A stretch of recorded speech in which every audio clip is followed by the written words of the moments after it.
I'll start sharing my screen. I'll just start showing you guys around a little bit. And then if you have any questions, you can type it in the chat and I'll address it as time allows. But I want to kind of keep this short and sweet just so we can kind of become very productive. And for the sake, because everyone's obviously busy. And let's see here. So if I go to, so first of all, this is the new homepage, right? When you log in, as of tomorrow, on Wednesday, December 3rd, you won't, beta.myrepairapp.com. If the update goes well, like we expect, it's not going to be in existence anymore. So you'll just type in myrepairapp.com like you were previously, right? So that is how that's going to work. But for now, it's beta.myrepairapp.com. If you haven't yet checked it out, definitely recommend checking it out because this is a big change, but for the good of everything. So this is the biggest change, the homepage, right? So the created tickets are now up here. So you can see created tickets, closed tickets, tickets waiting for parts, and then your performance goals right here. Your daily goals are going to be on the bottom here. That's the extent of the page. We move the announcements front and center so that way it's easier to see what's going on. So of course we want to make sure if we have anything important to tell you, we want to make sure that it is front and center so that way you see everything right away and your staff does too. So that way, again, we don't want, last thing I want is your staff to freak out, right? And be unaware of changes. So anything that's important and like it's very important. I would say everything is, but um, we put it there. Obviously, we send emails, we post on the Facebook group, we do all that. But if it's something that is extremely pertinent, we will put it in the recent announcements here for you. So that way you can't miss it. And if you go to view all, you can also, of course, see the previous messages as well. So you can scroll down, you can actually like, you view all, or you can just scroll down and see all the recent ones. But we have been not warning, we've been updating and letting people know this update is coming for about 34 days now, I believe. So hopefully everyone's had ample time to check it out. So that's the big one. And then the clock in, clock out feature moved from the right-hand side to the left-hand side. Not a big difference, right? Just placement. The start day and end day, we did change it to say it's now called begin and close daily operations, right? Just a name change. But there's a little bit of a change when you select them. So when you select them, you can still have your custom forms, right? Or your whatever you want. That's completely customizable, which by the way, if you haven't set up forms all throughout the website, definitely check out our YouTube channel and learn about this. This will genuinely change how you can structure your business. Um, you can do so by going to the YouTube page and our channel, and there is two videos to watch. Again, I'm gonna have to re-record all of these, so please bear with me. We're gonna basically redo all of these to match like the new UI. But for now, with the forms, we have two videos. So you have how to set up add device forms, and then we've made a new one where is an expansion on it, which was the community forms are here, introducing community forms.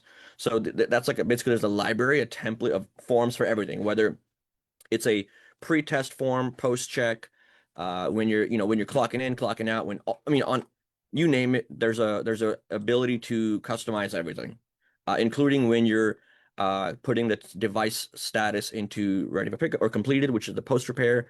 Um, Including the new, my favorite is the prepayment reminder. So when you take a payment, it'll pop up before you can take a payment. It'll pop up a reminder letting you can tell your employees whatever you want them to know, right? Whatever you want to remind them about, like, hey, don't forget to do XYZ, don't forget to offer XYZ. Fully customizable. Just a lot of really cool things. And the crazy part about all of these cool things is like we're not charging extra for any of it. We're not nickel and diming for anything like that. Like the quote widget, I mean, all these things that other companies charge as much as we charge for our entire point of sale, we just it's there. So we want to give you maximum value. Mo, I bet the content manager is banging head against the wall. That's me. Yes, I am banging my head against the wall. Um, yeah, dude, you have no idea. All right, so you submit the form, right? You're closing the day operations. And so this is where it looks a little bit different. So again, we have the different drawers, right? So you can have one cash drawer or multiple. So you'll be able to close out each one at a time. Now you have this where it highlights telling you you're on step one, step two, step three, four, and five. You can print the report out here. You can print on either the thermal receipt paper or on your A11, right? Or 8.5 by 11 or the A11. So it'll just show you here how much cash you started out with, how much was collected during the day, what was counted. So I haven't counted any money yet. So if I start doing this, right, and then the overage and shortage, it all counted there. So you can put in your dollar bills here and your coins here. If you have rolls of coins, just put in dollar bills here. That's the fastest way of doing that. And then the closing deposit amount, again, this is how much you're depositing, right? So if you have, let's say you want to have your day start with $200 in cash, but you collected 700, right? So you would just whatever. So that way you would have, well, again, this is all fake stuff, but you would basically deposit whatever you want to deposit. And then you hit continue to payments. So you're going to review everything. So this is where you're going to be able to review all of your cash payments. So you'll see total payments, cash or cash and card, any tips, and you can see everything here. You can break it all down. This is just basically a reconciliation, and then you go to the next page. Yep, everything looks fine.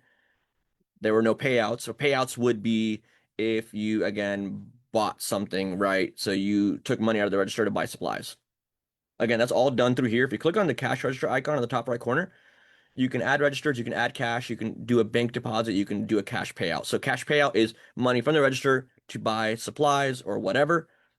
Bank deposit is, of course, money that you took out of the register and you are depositing into the bank, right? And then add cash is if you ran out of cash, you took money from the bank in or the safe into the register. Self-explanatory, I would hope, but that's trying to break that down, make sure that's very clear on how that works. I will show you, we have support articles on virtually everything that's built into the system now. That shows you step by step on how this all works. So I'm going to show you real quick how this support article works for cash registers right after we finish the close the day. So we're going to continue. No cash deposits, confirm and close, right? So these are all the details. It's going to tell you there's a large discrepancy detected. And then you can put in any notes, and then this is basically a confirmation, right? This is kind of like a really neat way of having your staff be accountable. Like, yes, I agree. Like, yes, this is what happened, right? Close the register, done. Now it's it's going to automatically go to the next register. So if you have multiple registers, it'll just go one by one by one. Super simple, super easy. Two things that you're going to notice is different though here is we're going back to the home page. This is now the homepage button, which is basically you can actually customize this and add your own logo. I'll show you that in just a second, but let's go to this button here. So as you remember, we used to have a ticket search icon here. That ticket search is now here. So you can search for tickets here. This is where you can access support. So you can ask our chatbot, you can go to the support center or file a support ticket. In the near future, we're going to have it where the AI bot will be the primary because as of right now, we already have more than 100 support articles in the support center. And Mary, the support chat, references those articles. Meaning, so for instance, how do I set up my cash register? For instance, I'm going to ask, right? My goal with this is you and your staff are going to ask the Mary before your staff asks you and before they have to submit a support ticket to our team, right? We are trying to cut down on how many times you're submitting support tickets because obviously we want to make this the best experience for you guys possible. Okay, and so why did I click on that? Okay, so for instance, let's scroll up here, right? It's going to tell you step by step. It's referencing the support article. Click the cash register icon, add a new register, and then if I want to, there's different ones, right? So let's look at how to set up a cash register. This will take you straight to the support article. Actually, sorry, that's the one that we need to delete. That's the old one. I think they're here. Yeah, so here you go. It's brand spanking new. And it's gonna reference the new UI. It'll show you. So it's all based off the new UI too. So we spent the last month creating over 100 support articles. So you're familiar with how the new look is gonna be. So every question you have about how MyRepairApp works, the step-by-step instructions and pictures are going to be showing and referencing the new UI. So that's really helpful. And then if you don't want to ask the AI, I mean, you can always go straight to the support center and then go to support articles. And this is also where you would be able to create support tickets, but you could ask it here, right? Just type in cash register, and then there you go. Which, by the way, I'm going to screenshot that real quick. Okay, and get rid of that. All right, and so that's that. So support, and then the appointments, same as before, right? All these buttons do the same thing as before. It's just slightly different placement. Then you have the repair calculator, the to-do list. The to-do list is different. We've added a lot of things to this. This is really cool. You can add a to-do list and essentially You can name whatever you want to name it, right? You can whatever needs to be done, right? Let's say, I don't know, whatever you want to call it, right? Whatever you want your staff to do, you can make a to-do list. You can prioritize it a certain way. You can categorize it, and then you can assign it to a certain employee. So if I assign it, you can also make it a recurring task. If you want this to be done daily, weekly, bi-weekly, monthly, quarterly, yearly, you can choose that, what day of the month, right? So you can really get granular. And this is super helpful for those of you that have employees in multiple locations, right? Much easier to remind the staff of, hey, this is what you need to do. And you can also, of course, it's far easier to hold them accountable this way because one thing I've noticed a lot of shops why we did this is a lot of shops will say that, and again, I've been there myself, I have a few stores myself, is they'll say it's so hard managing my employees, I can't get them to remember what to do. I agree. My hope is this will make it easier for them to remember because, well, it is a task that's set up here for them. They will be reminded. It'll show if it's overdue or not. They can look at their own personal to-dos, and then they can look at any tasks that are today, this week, recurring, completed, etc. Again, just a neat feature that we updated. Hopefully, that's to help you guys manage your employees better. And then, of course, at the top here is My Chats.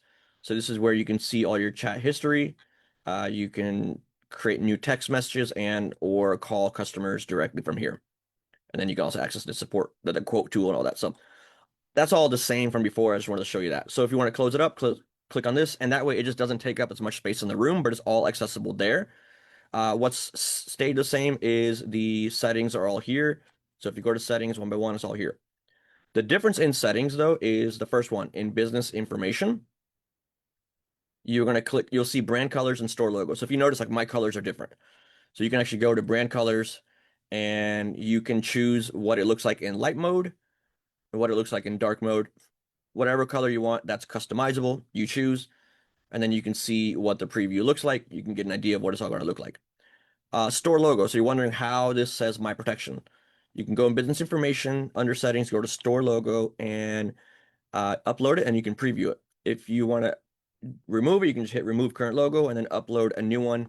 So if you want your company branding there, it's a really cool way for this to be a little bit more of literally why we chose the name MyRepairApp was the idea of like a non-branded POS. Like it's MyRepairApp. Kind of cheesy, but now we kind of went full circle with that. With you can add your your company logo and your company color scheme to match. So just something cool we did. We figured you guys might enjoy that a little bit. And toward the bottom, if you go to advanced settings, we did add a couple things. I will have separate content around this. I believe this week we will have a support article about these new imports and then videos in the coming weeks. But basically, you can import device tickets. So if you want to have specific types of devices when you're checking in tickets, you can upload them in bulk in case you have your own list. But not too commonly used, but it's there. So the biggest changes are going to be, of course, here on the left-hand side, you got this navigation menu. You click on this. And so now all of the icons that were spread out all over the homepage are here. So what's really cool with a couple things. Number one, you can search right here in the top. You have the search navigation. So if I want to just look up anything related to tickets, I'm going to type in tickets. If I want to look up anything with reports, so you don't even have to scroll, you can just type it in and it'll be right there for you. You can also hit this edit icon, this pencil icon here to the left of search navigation, and you're going to see these 6 dots to the left of every word. So you can rearrange where everything is located based on what you prefer. Probably want to have the check-ins and the dashboard and tickets at the front or the top because that's where you're going to use the most. But you can also take these and move them across different categories. You can also just change the name of the categories to whatever you want.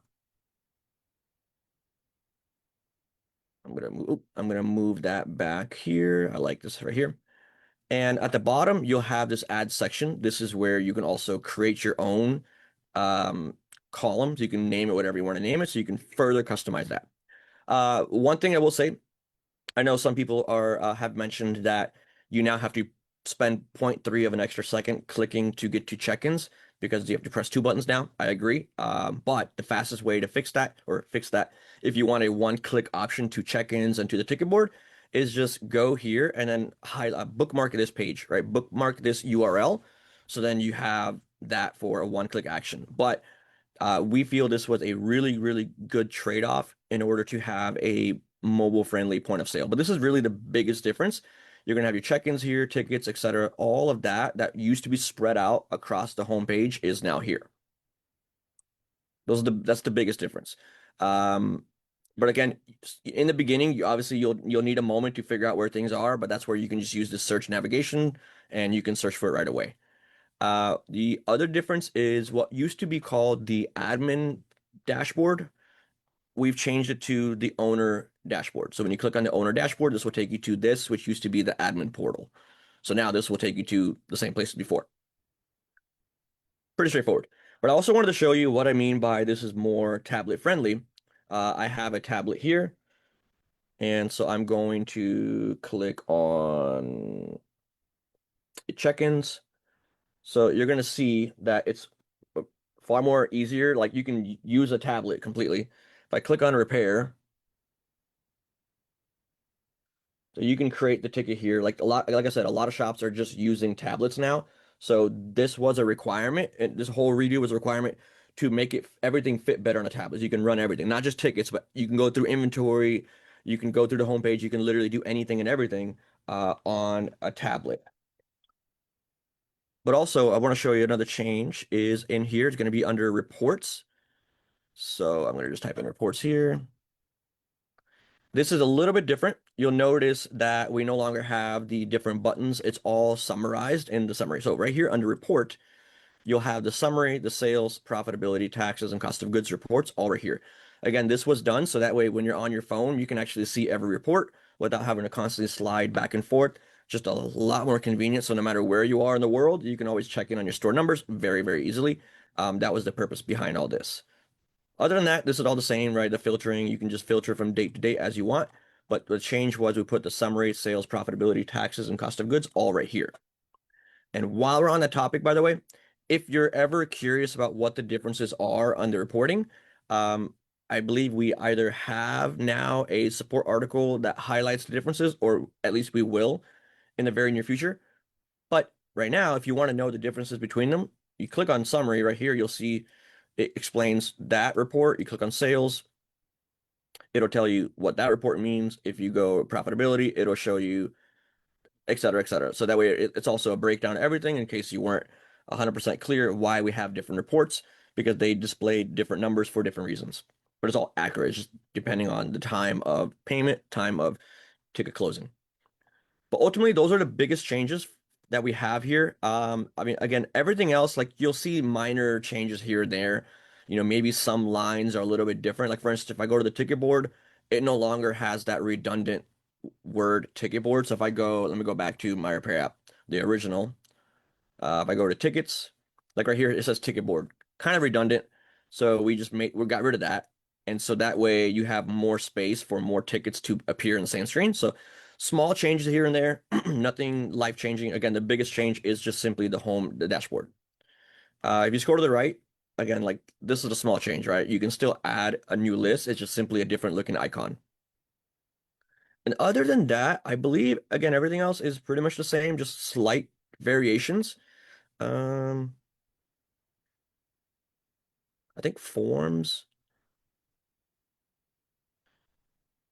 Yeah. Oh, yeah. So we did add this too. This because I forget there's a few things that are exclusively on the beta that aren't on the previous version. So we have this gear icon here. So you can choose if you want that the skip form button to be there or not. I know some people have asked us to remove the skip form button. We couldn't just remove it because some people actually use it. However, we made it where you can now opt in or out of having that skip form button appear. So I know this was something that's been requested for a while. So for those of you that were asking, thank you so much for your patience. We got this taken care of. So you just click this gear icon on a published form, and you can make that change. And then other than that, again, I think we're pretty much set. Like everything is similar, a little bit different here, there. I'm just trying to remember if there's anything else. I know there was so much that It's been a wild couple of weeks. Let me just make sure that yeah, that's pretty much it. Close tickets, I think. Yeah, yeah. You can also export your tickets. Oh yeah, there's two things. So you can export your tickets now. So if you want to plug it into whatever software you use, whether it's some QuickBooks or whatever, you can export your reports, you can export your tickets. And then if you go to customers, you can also go to customers and you can export that as well there. And man, my internet's so slow. Hang on. Oh, okay. Well, anyway, you get the point. Again, tomorrow, now that we're not going to be running beta and what's called production at the same time, it'll be significantly faster. So we're very excited for that because I know that's something we really wanted. Again, one of the main reasons why we did this is to speed everything up. Other than that, I'm just gonna double check the chats. I don't see any questions. So I'm gonna double check. I think even my protections changed a little bit. Nope. Yeah, again, like I said, everything else is pretty straightforward. If you go, oh, purchase orders, again, a little bit different. Let's look at an existing purchase order. If I'm not mistaken, yeah, so you have like the actions button right here, so you can just the reorder list. Oh, yeah, we did actually just change the reorder list, so I'll go over that. So the reorder list is a little bit different. Um, you can add these items to order, right? So if you haven't set up reorder points, this is a way for you to keep track of what you should order based on your usage history, right? So if you added a part to a ticket, you can add it to your order, excuse me, to be reordered. We have a whole video on that. It takes like 5 minutes to set it up. It's pretty straightforward. But one difference we made is you go to your settings and you go to operations and workflow. There is a wait, hang on, that is oop, hang on, I can't recall. It has been a long week. There we go. Inventory management. Reorder list default. Excuse me. So there's two options now. I'm gonna go to light mode. Actually, we need to let me just put that aside. Um, okay, so go back to inventory management. Makes it easier to read. I prefer light mode. I know a lot of people like dark mode. I prefer light mode, so I kind of like my eyes burning. Okay, so with the new reorder list, if you really want a better grip on your inventory, this is a fantastic thing to be aware of how it works. So there's two versions. You can have this reorder list default enabled or disabled. So if you enable it, what this means is you'll automatically include items into the reorder list if they are used when out of stock. Meaning, if you have something that's out of stock and you attach it to a ticket, it will automatically put it in your reorder list. So when you go to create a purchase order, you'll already have, excuse me, that reminder of what item you need to order and what quantity of it you need to order. Okay, makes it very easy for you to know what you need to order. You don't need to go hunting and figure out what you need. So the items that are displayed are going to be items with a both a configured reorder point that have hit the configured reorder point stock value, as well as items without reorder points that are used when out of stock. Meaning that now you don't even have to set up reorder points in order for you to be reminded of what you need to order if you enable this. That makes sense. So you don't even have to go in there and select at what point you have to order more. It'll literally do it for you. Like inventory management has never been as easy as this. Like I thought we already had it. This is even easier. If you decide to disable this, this will only show items with manually configured reorder points, meaning if you set up the reorder points, then it'll appear. Um, Again, items will display in the reorder list only if the reorder point is manually configured for the SKU, for that particular SKU and item, hit the configured reorder stock value, right? So again, if you put like, hey, once we have two in stock, order two more. This will only display then. The items not displayed are going to be items without a configured reorder point or that have stock values above the configured reorder value. And there's examples down here. Personally, I would recommend having the default enabled. Totally up to you guys. That's what I would recommend because you genuinely can't forget what to order. Or at the end of the day, if you added a part to a ticket and your stock level was zero, and you need to order it, when you look at your purchase orders and you click on actions and the to reorder list, you'll see everything that you need to order, including yeah, so you'll see what you need to order, including the quantities and all that. So super, super easy to track your inventory. Never been any easier as far as I know. And I believe that's just about it. Please, if you have any questions, feel free to reach out to our support team. Highly recommend checking out the support chat. And my ask of you guys, just because this is technically still like a beta feature, is if you ask the support chat a question and it doesn't give you the right answer or an answer, would you please be so kind to submit a support ticket and let us know? This will make the system better for everybody involved. We're doing our best to, again, we've in less than a month or about a month, we created just over 100 support articles while doing everything else simultaneously. So we've been putting in as much work as we can, but it's inevitable. Like we probably missed something. And if we did, please let us know. We would love to create that article for it. So that way you and your staff members don't have to, like, I don't want your employees asking you how to use the point of sale. I want them to refer to our tutorials, the written articles, the AI bot, the YouTube videos, and our support team. I want them to lean on us. I don't want your team to be asking you, hey, how do I do XYZ? No, no, I want them to be able to just refer to our team and our content. So that way you have more time to focus on the business rather than teaching them how to use a point of sale.